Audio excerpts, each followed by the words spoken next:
This is the EdNon-Tech podcast, conversations about education, technology, and culture, with Dr. Doug Reed and Dr. Matt Stranick. Thank you for joining us.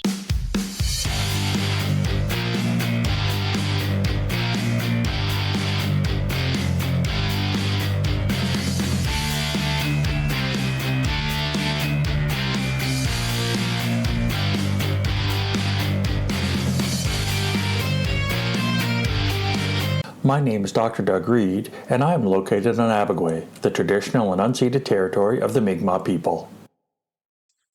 My name is Dr. Matthew Stranick, and I am located in Menakwisk in St. John, New Brunswick, which is situated on the traditional and unceded territory of the Wolastoqiyik Maliseet people.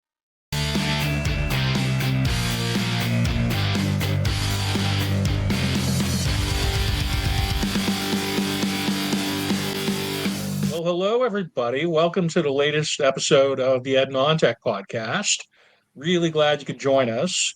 I am Matt Stranick. This is Dr. Doug Reed. We're stoked and thrilled and stoked to have you with us as always. And it is, as we speak, the Saturday of the week. And it's been a couple of weeks since the last time we did one of these chats, one of these recordings. And I'm really pleased that with the topic we've chosen, we're all about self-learning today, which I feel like we've spoken to in various ways throughout this podcast since September of 2022, quite a while ago since we started with this, and we've touched on it, but we're going into it directly. That's all the responsibility of Dr. Reed, my esteemed colleague, I got to say. And we'll get into the hows and the whys and the whatnots about it momentarily, to be sure. But I guess for starters, just want to check in and say, Doug, how you doing, my friend? We were kind of alluding to you're a bit swamped. Besides being on the mend from being under the weather, you've got a lot going on. Some of these endeavors I am not aware of, and you never cease to amaze and impress, pal. So why don't you tell us all about it a bit? Have you ever seen the movie Yes Man? Like Zoe Deschanel, can't say that I have. Jim Carrey. It's 20 odd years ago, and basically it ends up being a guy that needs to change his life, so he says yes to everything. And some of the stuff he says yes to is, well, it's a rom-com, so it's ridiculous, but it works out. And I've made it's not a mistake. I've said yes to all kinds of stuff because I needed certain things, right? Like one of the reasons I do this podcast is to use my brain in a different way than I do in regular day-to-day life. Awesome. So I've said yes to a whole bunch of stuff, and now it's all coming due. And it's like, oh, okay. And on top of that, I am now 24 hours without having any cold or sinus medication for the first time in like 2.5 weeks or something. So it's one of those things. And on top of that, have you ever done that write a novel month, like November, like people sit down and pound out 50,000 words? Are you doing National Novel Writing Month in November? NaNoWriMo? Yes, but that a not-for-profit name that ended like a year or two ago. So I had end of October. That was my plan. I was going to do that. And then I got sick. And then all of the other deadlines popped up.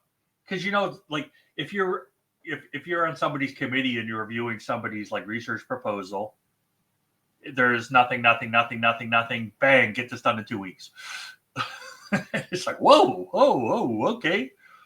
It's not project managed that way because I understand how writing and being a post-grad works. Like I get it.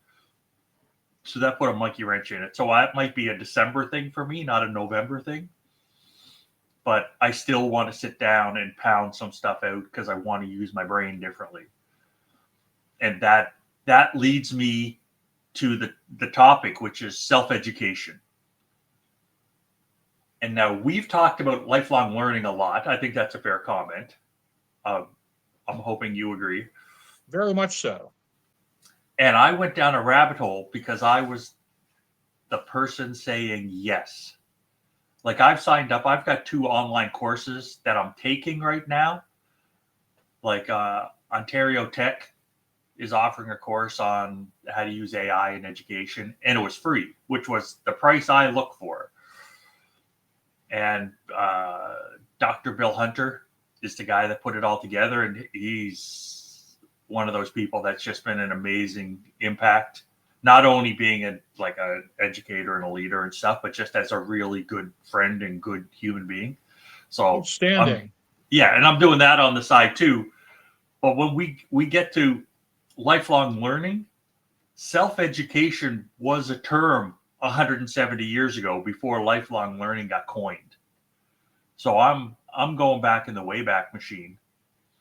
And for students that go, or not students, sorry, you might be a student, but for people that go to our website, I've got a picture there that I'm hoping, like, I added it 3 seconds ago, just before I connected the microphone. And it's just an impetus for what my life is. And I'm really happy with that. Like, I'm super duper happy with it. And if you go to the website, you'll see a whole bunch of 40, 45-year-old trees, and then one tree that's just cracked and bent over. And what's happened here in the last 2 weeks is we have had a huge amount of wind. Like, we had the tail of a hurricane. I think it was Hurricane Melissa that didn't make it here, but the wind did. And now I have a broken tree that I need to deal with. And it's like, okay, I guess I'm going to learn how to do that. I guess I need to learn how to do it safely, how to be efficient with it, how to make sure nothing gets damaged, make sure I don't get hurt, make sure nobody else gets hurt. And it just turns into okay, I'll get this done. And how do I get it done? And that's what life was before everybody had access to mandatory education. So that's a long-winded spiel for where I'm coming from. And I'm sure you've got the same thing, right? I'm sure you have things where it's like, oh, I guess I have to deal with this now. Okay, I'm going to have to learn how to do it. Let me say, first of all, Doug, I am always deeply impressed with what I learn about your various endeavors. I'm curious beyond belief about your notion of trying out a novel writing endeavor in 1 month, whether it ends up being in what remains, I guess there's not too much left in November, but when you take it up next month, if you manage to, I think the world will be enhanced and enriched significantly by such an endeavor. I recall that you mentioned before about this online course you were taking through Ontario Tech. I've worked there before. Awesome, awesome institution, awesome people who are there, and anything you're involved with in terms of online programming, they have really solid digital learning within their portfolio that they've built up over the years. I remember when I worked there 7, 8, 9 years ago, kind of thing, and it was very prominent then. So, folks, take that as an endorsement, if you will. I don't know that the course is still open for registration, but typically they tend to offer these kinds of things more than once.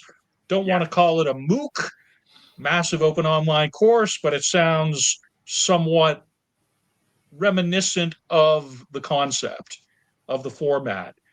And again, many kudos to you, Doug, for juggling all of these things.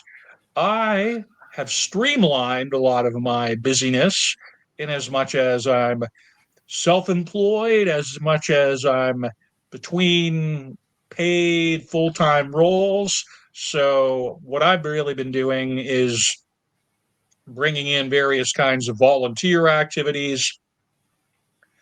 I spent some time in a public school middle school for the first time in my career since I did my B.Ed, doing some literacy training with a young student. And I've been doing some other stuff. And I think all of that speaks really well to the notion of self education and how we take these things that we care about and are passionate about and want to grow ourselves into and through with a forward view. I think it fits real well with the theme of lifelong learning.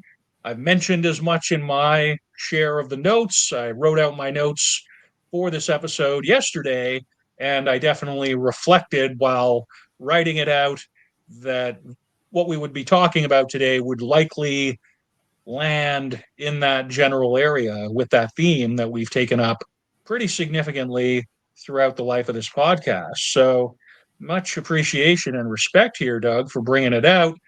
Lovely image of a tree. You definitely got to check out the website. Doug has some tree repair to get through as much as everything else. That'll be featured prominently in the notes. So be sure to visit the website. One thing that I've been attending to that I find kind of special, kind of unique, in as much as we haven't really looked at analytics of this show over the years, but we've started to. I found a plugin. I just felt like tracking the visitors to our website. I've been putting together a little spreadsheet with the number of people who watch our videos on YouTube, looking at quantifying some of the measures involved with the show, with the view that it might make a, say, book manuscript or some other sundry kind of outputs more interesting or viable to people that aren't us. And it also just makes for an interesting academic exercise as far as it goes. And I was really pleased and interested to find that we've had just in about the 3.5, 4 weeks or so since I started using this plugin to track views to our website, nearly 200 people, most of them, more than half of them from the US, have visited our website, analogtrope.ca/podcast. And that actually is very disproportionate to the number of people who watch the videos per se. I have no way of knowing how many people are listening strictly to the audio. I've checked the numbers on our Spotify and some of these other measures, but they're consistent with the videos. Only a very few people are actually listening to it in that manner. So when people are visiting our website, I don't know if they're clicking on the video widget. I don't think that they are necessarily. I don't know if they're clicking on the audio widget, but there is some component of people who are getting some value even just out of the notes in and of themselves. So this is all part of my ongoing learning with this stuff.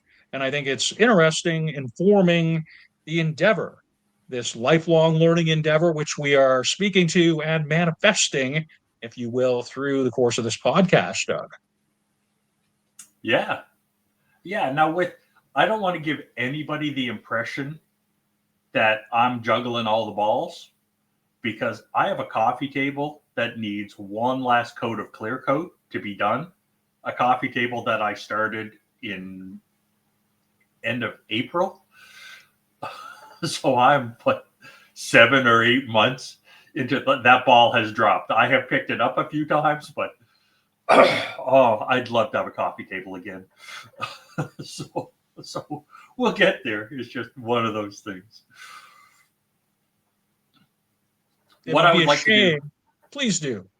I would love to get into the first article, and it's Whitehurst from 1855, and it's self-education, a lecture, because apparently 170 years ago, publication wasn't what publication is now. And it was people going, they did lectures, and people came and listened to the lectures. That was how things worked. So I thought that was kind of cool. And it was to members of Chelsea and Pimlico Early Closing Association. I have no clue what that is, but it just sounds like such an interesting name. It sounds like something I probably would have been doing 170 years ago if I'd been around. And the quote is, I conclude from your presence here that you regard self-education not only as a duty, but as a privilege. And that encompasses my thought process. I think I need to do it, but some people don't have that opportunity. And if I'm not taking advantage of the opportunity, why am I wasting it? And I look at it as a waste, because there have been times in my life where it's like, what have I done lately? And it's like, diddly squat, nothing I care about, right? It's every once in a while, like when I was younger, I would end up staying up too late Friday night, and then I'd get up at like 3 p.m. on a Saturday, and it's like, oh man, I had one day to hang out and do whatever, and I just blew 3/4 of it. What am I doing? So it's, I do look back and I see those days that were a waste. It needed to happen for whatever reason, but I wasn't prepared for it. So I see this as a privilege. It's like, what do I want to go learn about? And I go and do it. Not everybody gets that opportunity. So it's, have you ever watched that CBC show, North of North? It's a show. It's set north, like as north as you can go in Canada. And there was one line that we were watching the show the other day, and the star of the show changes her life, and her mom was like, "What are you doing? Acting like you're a white girl with opportunities." And it was like, yeah, okay, I know it's a privilege to have opportunities. So that's why I'm trying to grab hold and do what I'm doing. But just the concept of self-education was what it was before it was lifelong learning. Fantastic. Always appreciate these references going way back, quite a way back into the mid 19th century in this case. Definitely, that's an awesome way to start the episode, speaking to the notion of privilege. We have a great deal of privilege in that we are not just of our white middle-aged male demographic. That is significant embodied and lived privilege that we have, whether any of our general cohort would agree with that or not.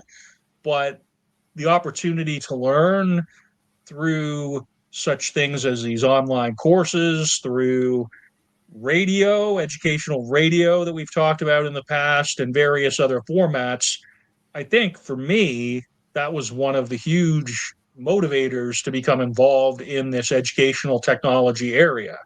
I know we're the Ed Non-Tech podcast, but back in 2010, when I was working in my master's degree in instructional design, I really got this notion that with media exploding as it was exponentially and moving forward, that eventually there would be wider penetration of these technologies, and that the formats that could be used would be richer and more capable of delivering engaging, high quality education to remote communities, rural communities, allowing people to remain in their home communities, perhaps Indigenous or First Nations, or just people who choose to live outside of major or even smaller urban centers and still be on equal footing in a knowledge based economy.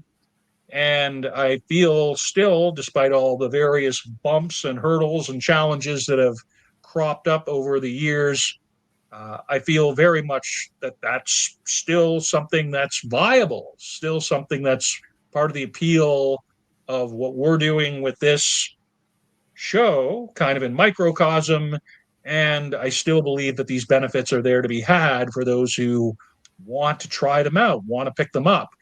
And speaking of things from a long time ago, your notion here of lectures where you could go and attend them, it does put me in mind. This is The Last Days of Socrates by Plato. It's 4 dialogues of Plato, which document his teacher Socrates, 500 BC, thereabouts, going into trial for corrupting the youth The youth of of ancient Athens. Athens and inventing new gods. And part of his defense is I wasn't charging anybody for these lessons. I was simply talking in public, having interviews with public figures to try and figure out what their basis for knowledge was. These people who profess to have this knowledge. And in so doing, a lot of these figures were shown to perhaps not have the claims of expertise or knowledge that they were building themselves up on. And so eventually he had enough people against him, not out of jealousy per se, but certainly out of sync with the conformity, out of sync with the wider society's viewpoint of what he ought to be doing. And it ended up with him famously drinking hemlock very peacefully and teaching all the way up to the very last moment before he took the drink. So, this, everything we're talking about now kind of puts me in mind of this notion education is starting from a position of not knowing, wanting to know, having a love of knowledge throughout one's life, as we have talked about on this show variously. Kind of long winded. That's my digression or diatribe or whatever you want to call it for the beginning of the show, I suppose, Doug. And that goes along with longtime listeners will know, because I've told the story once or twice. I got started in ed tech really by accident. I was a classroom teacher and the computer lab happened to be across the hall. And I was a guy, because apparently to be the computer teacher, you have to be a guy. Back in the early to mid 90s, that was the way it was. So every time somebody had a question, they would come and interrupt my class, and I'd say, oh, you got to do X, Y, or Z, whatever it happens to be. So that made me comfortable with the technology, because I didn't mind failing, because my attitude is always, it's the technology's fault, not mine. And that gets me through so many hurdles. But when I was in Calgary doing my master's, I was teaching at a distance to people in the Yukon. So as soon as I saw that, it was like, yeah, these people are trying to improve and develop. They wouldn't have the opportunity the way they do now if this technology wasn't being used to help. So what can I do? How can I build an infrastructure or framework to help people do this better? How do we make sure their lives get better? And that kind of leads into another older article. It's older than you, but it's not older than me. It's Kulik, 1970, a historical overview of an adult self-learner, which is the second article.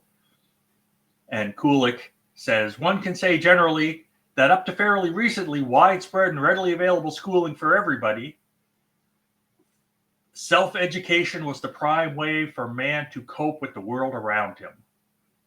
And I believe that. It's like, okay, how many times has something happened? It's like, okay, I got to go learn how to deal with this. I got to go handle this. How do I figure it out? And I think a lot of people are wired that way. It's just, okay, I don't have the money to hire somebody to do that thing, so I got to figure out how to do it. And that has opened so many opportunities for me. It's wonderful. Like I like woodworking. I like making firewood. I like making furniture. And having the tools to just give it a go. It's like, okay, here we are. Let's try this. Does this work? Does that work? Is this good enough? Is this? And that's where we're at. That opportunity is there. I am sure. Well, look at us. We wanted to do something, 4 years ago now? 4.5 years ago? Whatever it was. And it's like, let's do a podcast. What's the topic? What's the title? How are we going to produce it? And we did a lot of self-education. And we went back and forth, and I think it's worked out. I'm pretty happy with the result anyway. Couldn't agree more. I had spent 4 years in a role as coordinator of educational technologies at Thompson Rivers University, and I'd heard about podcasts, but I had never actually figured out how to do one, never had the impetus to actually do one while within that role. And it was only since leaving that role that I became motivated to try and teach myself something new, try and stay professionally viable or enhance my messaging or whatnot. And through learning about the technical aspects of it, that became secondary after a while to honing the message and the ongoing enjoyment that we get, I think, both of us, from the interaction between each other and with a wider audience of however many people have checked us out over the years and continue to. In terms of self-learning, that's a prime example. I would also point to, for me, going back to earlier in my life, it's kind of how I felt about creative writing when I was in grade 3 or grade 4. I wrote a story. I wrote a story of my own volition. It was something that was some kind of half-baked adventure story or whatever, and it wasn't very good, but I got so much enjoyment out of it. And I was very fortunate that when I showed it to my family members, when I showed it to my teacher, my grade 3 or 4 teacher, I got a lot of support. I got people who were like, yeah, this is something that's really special. They didn't necessarily say it was good. They said it was special. We recognize that you care about this and we're going to encourage it. And since then, it's just been an ongoing part of my life. It's just been something that I've been passionate about because I started to do it for my own personal reasons. And then people around me, I was just very fortunate that they were interested and supportive of it for their own reasons. I would also liken that to how my 16-year-old son has discovered and cultivated a passion for basketball. Of course, he played basketball in his school gym class and whatnot, but I remember during the COVID year, during 2020, early 2020, in Kamloops, he would have been in grade 5, I want to say, and we had a lot of downtime. He wasn't going to his regular class, so I would take them to the park in Upper Sahali where we lived, and just, here's the basketball, let's shoot at the hoop. And he would get so upset. He would get so upset when he missed. He would get frustrated. He would get mad at himself.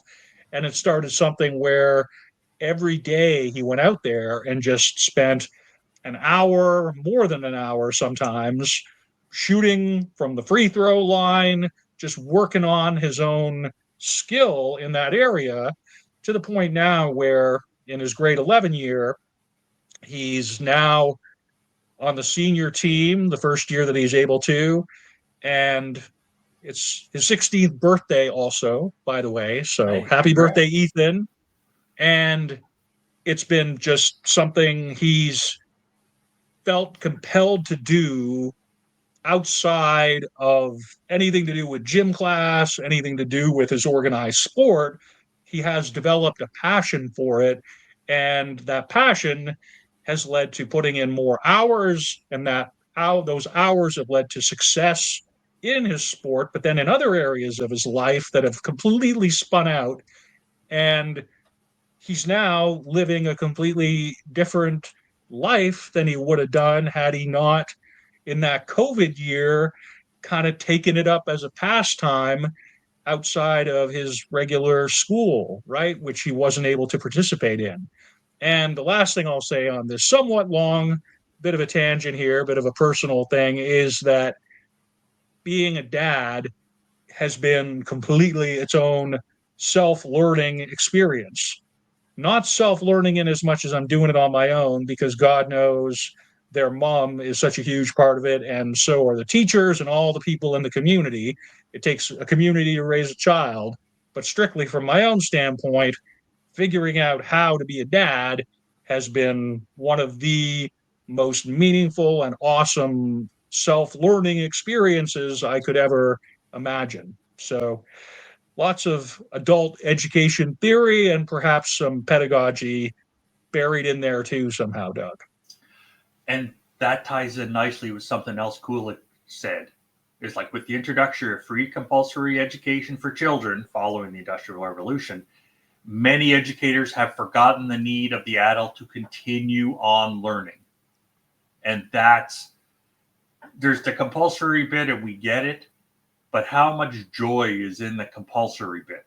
It's the opportunities, it's the other things, it's the following your passion, it's the to trying to figure out, I want to overcome this hurdle, right? I'm filling my time with something. Let's do it productively, or let's do it in a way that just helps my soul, right? Just makes me feel better, makes me a better person. And that opens up so many opportunities. It's just amazing. So Kulik in 1970 was addressing these points that sometimes I think we forget. So it's one of those things. Very much so. And I have to say that we both taught online, Doug. We both worked with learners from various areas in various contexts. When I was teaching in the Master of Education program through UNB, a lot of the learners who came through that program were experienced teachers with a lot more years of experience than I had in some cases because I was doing that relatively early in my career. But one of the passions I had for that job when I was involved in that role was seeing the perspective that all of these people from different walks of life, as adults, as in some cases seasoned professionals, in some cases as late career people, the different perspectives they were bringing to the situation, because simply being exposed to those perspectives was very enriching for me at the point that I was at. It was just absolutely phenomenal because in the field of education, I'd be dealing with an English teacher somewhere, a French teacher, somebody who worked for a company in some bureaucratic function, people who worked for the military, all kinds of different folks. And every time they turned in these assignments, they were always meant to be specific to the context that they would be involved in. And I remember picking up so many nuggets, so many glimpses into those worlds that I would not have otherwise had being in that role. And that is something that kind of resonates with me from that quote from Kulik. Yes, and that also ties into Gadamer 2001, education is self-education. Awesome. And what you just did is you describe the value to you, right? You've had these interactions, and this is the positives you see, or this is how you're evaluating the situation and how the learning's going. And that's one thing Gadamer talked about. Self-education must above all consist of this, where one perceives one's shortcomings, one strengthens one's own resources, and one does not relinquish the responsibility to the school or rely on grades or school reports or whatever is given a premium by parents. It's I don't care what grade I get. And whenever I teach a class, that's the first thing I tell the students. And most students freak out on me. And I'm like, trust me, I don't care what grade you get. I care that you learn. And they're like, oh, that's the same thing. And it's like, no, it's not. It's not even close to the same thing. It's when I finished my PhD, and it was hard, I swore to myself I was never going to take another exam, ever. I was done. That is not a way I learned. That is not a good way for me to demonstrate my knowledge and my abilities. And I swore I wasn't going to do it. And of course, I've had to do it since then because they take all these little certificates and I that's just part of the structure. But the responsibility is on me to learn. Like I've had people that have taught me stuff, and they're like, "Oh, you only got an 82. I know you could do better." And it's like, "Oh, I don't care about your assessment, right? I don't care if it's 100. I don't care if it's 90.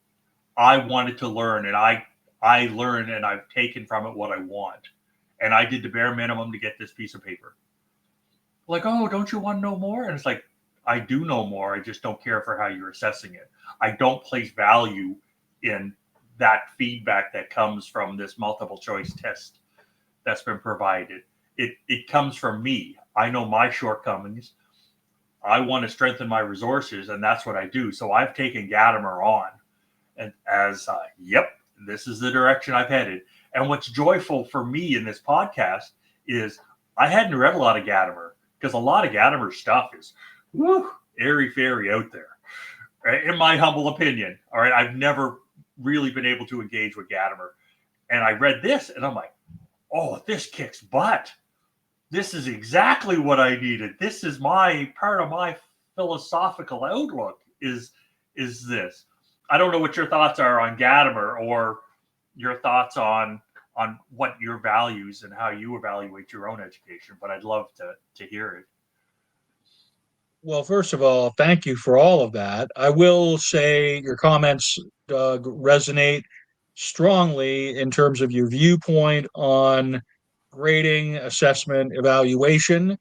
I will refer folks who are checking this out to our website where you might see, for instance, the episode that we did on grading at the end of our previous season, not that long ago.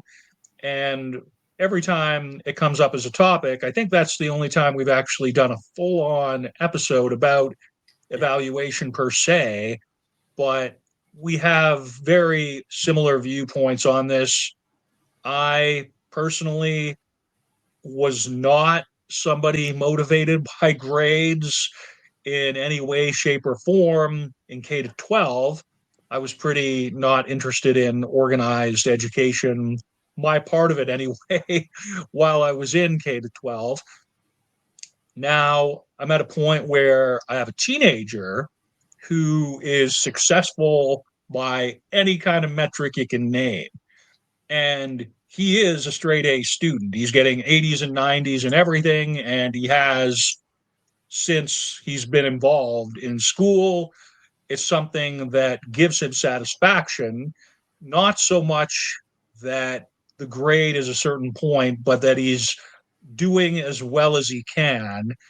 And he sees the grade as being, at this point in his life, grade 11, where he's looking ahead, he's cognizant that others are going to be looking at his marks and that may have an impact on the kinds of opportunities he has for post-secondary, for instance. And in that respect, I say go for it. But I have to tell you, I would be just as stoked and thrilled about this young man if he was getting 50s and 60s the way that I was as a person at his similar age demographic. And my dad was always very happy for me. He was always very interested in my cultural and artistic endeavors and whatever that I was doing outside of school, that he didn't seem too put out that I wasn't achieving a certain academic level. And I've never enjoyed exams. I've always found them stressful, not even from being worried about if I was going to do well on them, but just sitting in that room and trying to force something out of my brain to fit the very narrow parameters of a test in a 3 hour situation or whatever. It just seemed punitive. It seems needlessly stressful. It seemed like something that had a lot going against it and not a lot to recommend it. And I still feel that way as far as it goes. And I don't really have much more to add to it than that. I agree wholeheartedly with everything you described. I can't Now, say that I've encountered Gadamer before in anything I've looked at that I'm aware of. I can endorse what you have found here and placed within the notes wholeheartedly. okay, you just opened a can of worms that reminded me of grade 12 and my Okay. attitudes in grade 12. In grade 12, I could not wait to get out of my house.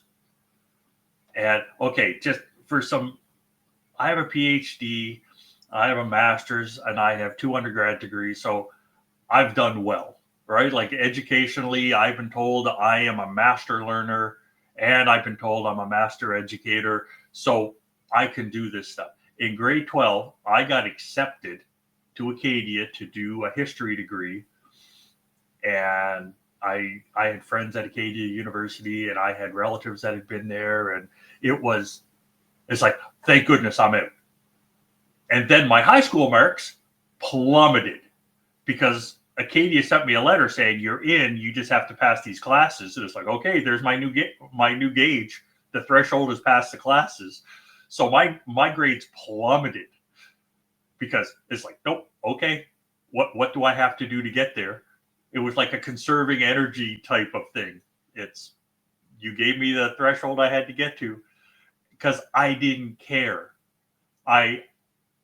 This was a hoop to jump through. And if I cleared the hoop, or if I went right through the middle of the hoop, or if I just just slid around the edge of the hoop, didn't matter. I went through. So when we were talking about that, yeah, like I'd be destroyed now. My marks in high school would not have got me into any post-secondary. There's no way. But somehow I've got 4 degrees and I've spent my career in education. So how important were they? Honestly, what are we doing? How can they have been important? So just going back down that rabbit hole, I remember I got like a 52 in physics, and my teacher was like, "Yeah, that was a gift," and it's like, "Thank you very much." I got a 51 in grade 12 math, and it was a requirement to graduate. And I had a very similar conversation. He was like, well, you earned it. Yeah, You earned that 51. And then his wife was the media studies teacher, and she thought I was terrific. She thought I was great, and that was where my interest naturally tended to be. And I got nothing awesome, like a 75 or something, but for me, that was pretty okay. And somewhere between kind of getting these lower marks and then in my English and social studies stuff, getting slightly higher marks, it was enough to scrape into a post secondary institution. And like you say, 4 degrees later, for me, it's going on 20 years of being an educator in various capacities and yeah, everything else. I can't imagine at this point not being a teacher, not being an educator. But I'm also aware that when I encounter some students, they're like, you take a very unconventional attitude to the grading aspect of this. And I'm like, I yeah. am what I am, you know? So it's interesting that you pointed some of this stuff out, Doug. I think we've had some similar experiences in that way. Yeah, and I don't think we're alone. I think a whole lot of people do, and I love it because Gadamer just gave me the theoretical underpinnings to say, yeah, there's nothing wrong with that. I took responsibility. I didn't hand responsibility to somebody else. I took control of my learning and I did the self education to do what I needed to do to get where I wanted to get. And just because somebody has the ability, it's like your son talking about basketball, right? Your son's a tall guy, so of course he has to play basketball, right? That's what tall people do. Or of course he gets to play volleyball because that's what tall people do. And it's like, no, that's not how it works. That's one physical attribute, and he's good at basketball and he enjoys it. Awesome, that is fantastic to find a passion like that. But why would we let somebody else say this is what you have to do because of whatever external criteria they've come up with? it just drives me a little bonkers. So I'm glad I think that so. I think so. And as far as it goes, I am extremely tall. People may not know this because you see me sitting down in the video. I'm 6'6". My son is at his age, he's at least 6'2". So he's of similar height than as I was. And I can assure you that despite a very early flirtation with trying to play a little bit of basketball with my friends in the cul-de-sac, I didn't go anywhere with it because I wasn't motivated. My son, on the other hand, he has a similar genetic inheritance as far as that goes, and it's been helpful. But as Doug says, it's only one attribute, which in and of itself does not a passion make. And I think, Doug, that leads really well into Captiva 2020. So, what is necessary for self education? I'd be interested to know what you found with this one in this particular quote, my friend. I really enjoyed this because it was so new. Right? It's from 2020, and it's like to receive considerable results from the process of self education, self development, and self improvement, strong wish and willpower are necessary. And none of the articles in the Scientific Heritage Journal that I read, English was not their first language. And I love that because I find people have a point to make and they get to the point. And sometimes people that are English as a first language get too nuanced and get too airy fairy. It's like, get to the point. Change your article to a couple of dot points and let me engage that way. Right? That's why I like reading abstracts. It's the same thing. Abstracts boil everything down, or a good abstract does. So it's the strong wish and willpower are necessary. That is the key component of things. That what strong wish is there for the vast majority of the curriculum that people are doing, right? Be it in K to 12 or be it in undergrad or post-secondary. What the heck? Why are we doing this? Like, why, as an undergrad, why did I have to take a religious studies course? Well, because I did. Because somebody decided it needed to happen, and I took it, and it was fine. I learned a bunch of stuff. I learned a bunch of stuff, good and bad. But I learned some stuff that I really liked and some stuff that I really didn't, and it was all about mindsets. And that was, for me, that was the core of what I wanted to do. But strong wish and willpower. It's like I might have the ability, but if I'm not interested, it's not happening. Right? I'll do it, but I'll drag myself through. There won't be a lot of joy in it, but I'll drag myself through it to try to get to the other end for some reason, whatever that other reason happens to be. And that goes along with that my attempt for like National Novel Writing Month that I was going to start, and I'll do in December. I'll be late. I'm an academic, right? Nothing's on time if there's no deadline. I still have a paper on my desktop that I started working on 20 years ago, but there's no deadline because it's going to a journal somewhere, and it'll get done or it won't, whatever. But what I have, like with my novel, I have a world that's in my head that I've created, and I want to set stories in the world. And I have some of the stories kind of sketched out, but it's the world that I want to present rather than I want to tell this one particular story. But I still need to get it out of my head.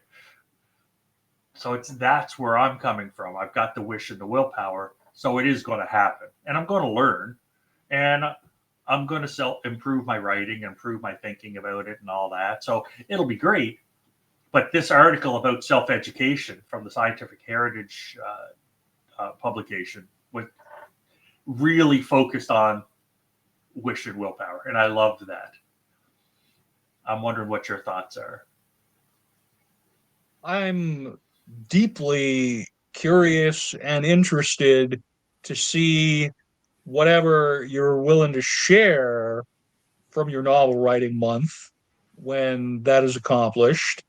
There's a lot to be said for the process.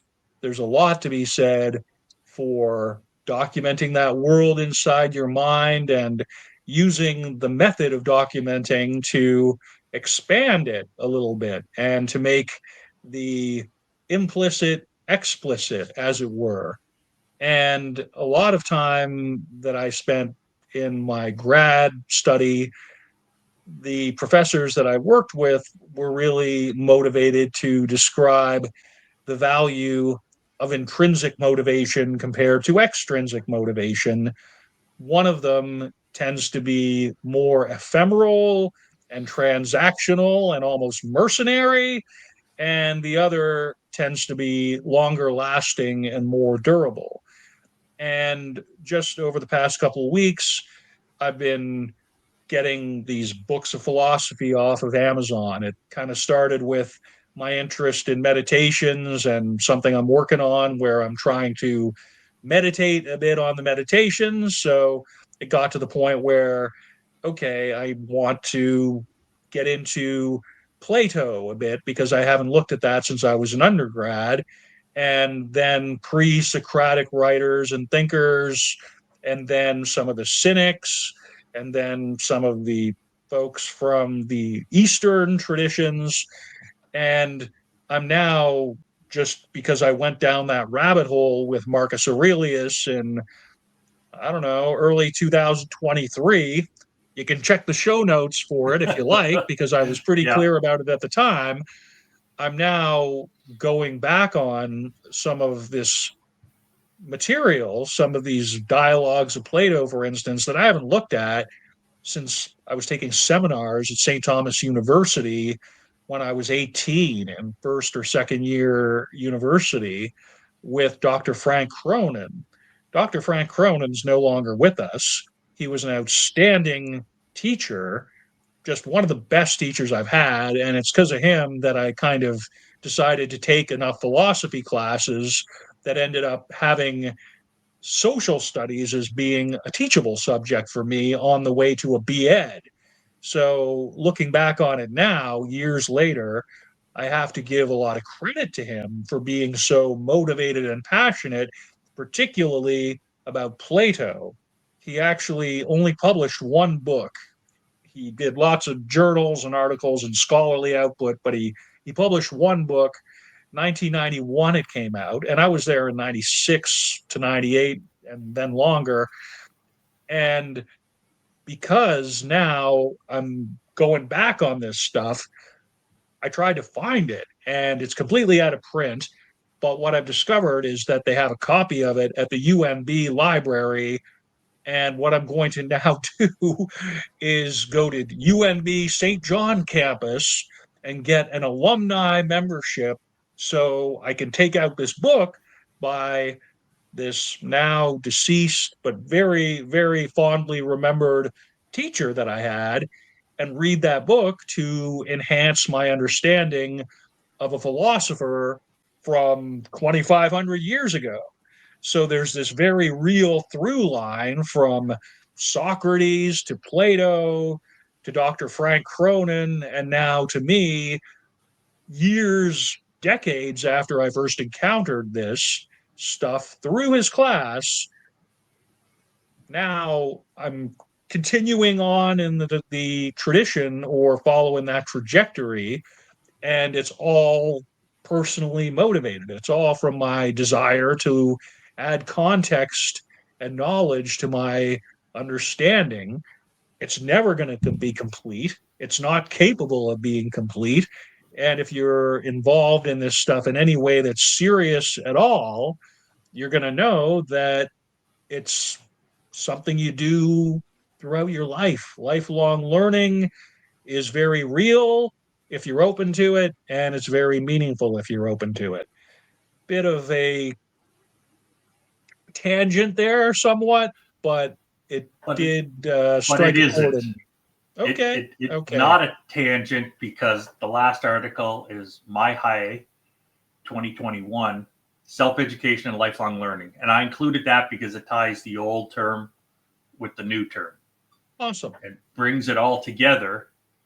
And what you just described is a fantastic example of what the author has in the article, where it says self-education takes place only when there is no personal obligation to learn. Like nobody's forcing you to do that, Not right? even a bit. It's yeah. And when education is not imposed by any authority, any formal environment, no official curriculum, it's because you want to. So self-education takes place outside of educational institutions. Because can you imagine, say, it's like, okay, you got to learn this. We're going to force you to go back and look at Socrates. We're going to force you to go back and look at. Nobody's ever said that to me. I do it because I'm interested and I want to learn more. And I know I'm going to take those lessons and do other stuff with them. But I've never had like Socrates and Aristotle and the crew on any sort of curriculum for any real reason. So it wasn't a tangent to me. To me, it wrapped up exactly where we were going and what we were saying. Well, I do appreciate it. And quite frankly, I'm being a bit disingenuous and apologizing for the tangents. I think the tangents are part of what make this show what it is, and I wouldn't want it any other way. It's an opportunity to explore while verbalizing and extemporizing for both of us, and hopefully in our listeners, that's something that they can appreciate in as much as they're going to respond to it in their own way, in whichever way. So appreciate that, Yeah. Doug. Thank And you. I, And I do like this quote here quite a lot. Our final quote within the episode. yeah. And I've been chatting with somebody who listens regularly and they said that they like the tangents. So, because yeah, I know I can be dry. And I know a lot of times I approach this as if I was teaching like a post-grad class, like a master's class or a PhD class. And it's like, okay, here's what we're going to talk about. Here's the structure. Here's the articles. And then we wander, right? And the wandering is good. It helps tie things together. It has a narrative component. It's And very all much that. something where the format gives us room to explore. We have a map, but we're not confusing the map with the terrain. We know where Yes. we're going. We reach a certain point. We have a reliable way to get from the beginning of the hour to the end of the hour. We can have academic legitimacy if we want to go there with the articles that are here, but we can completely make it our own.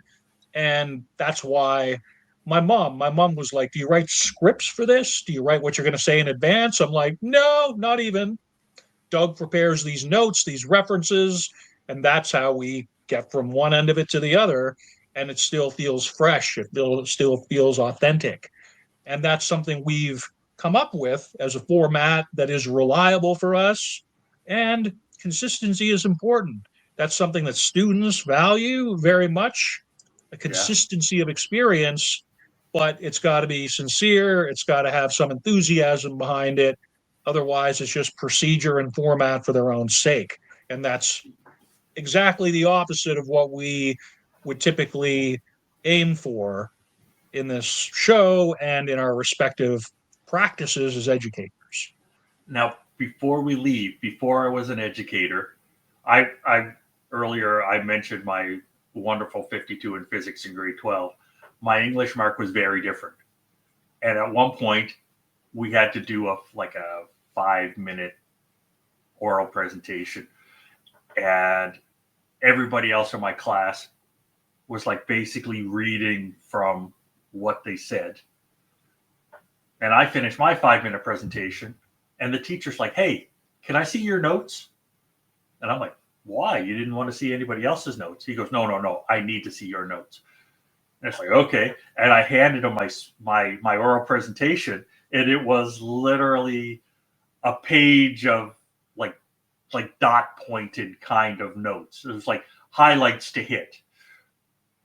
And he's like, yeah, okay, that's what I thought it was.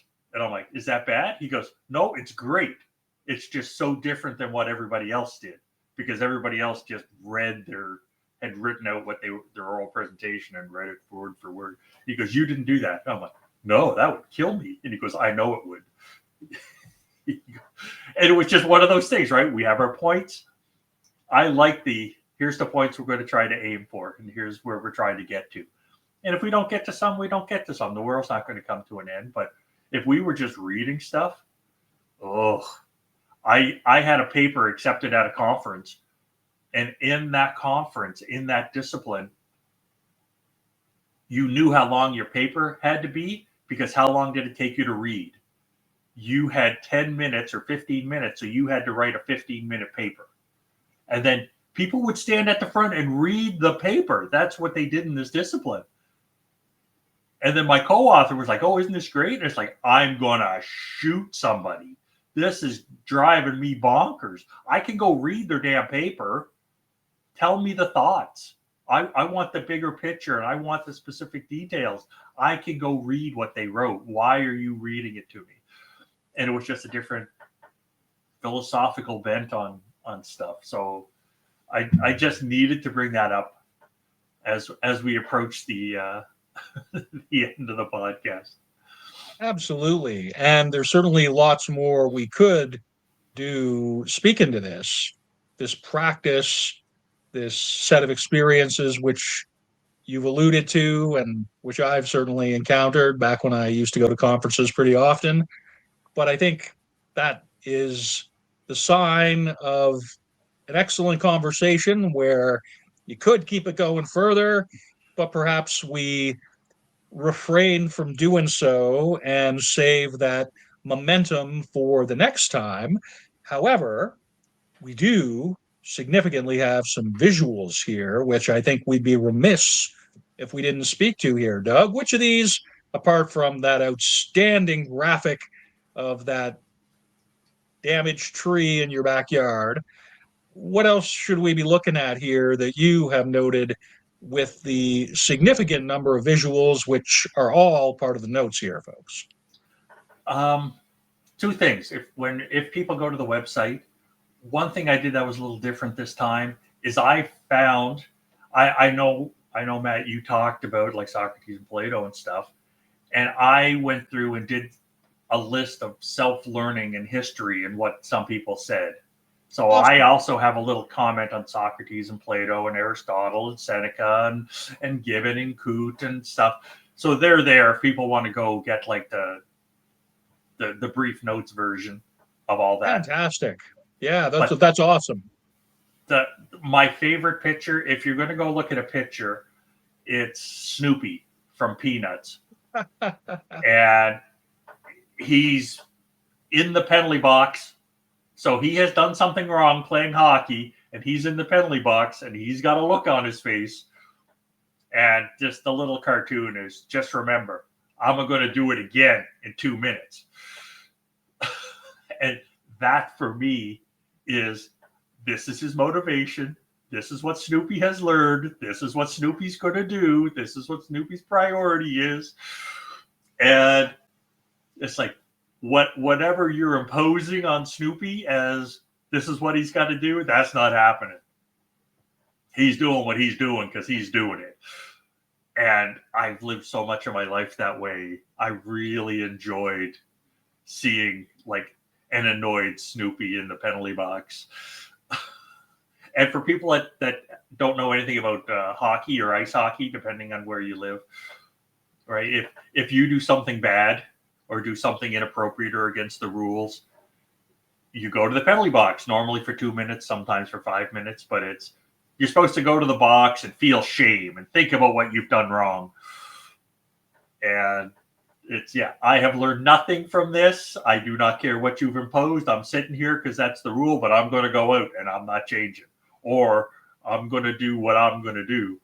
And it just made me feel good to see Snoopy doing that in my digital clutter.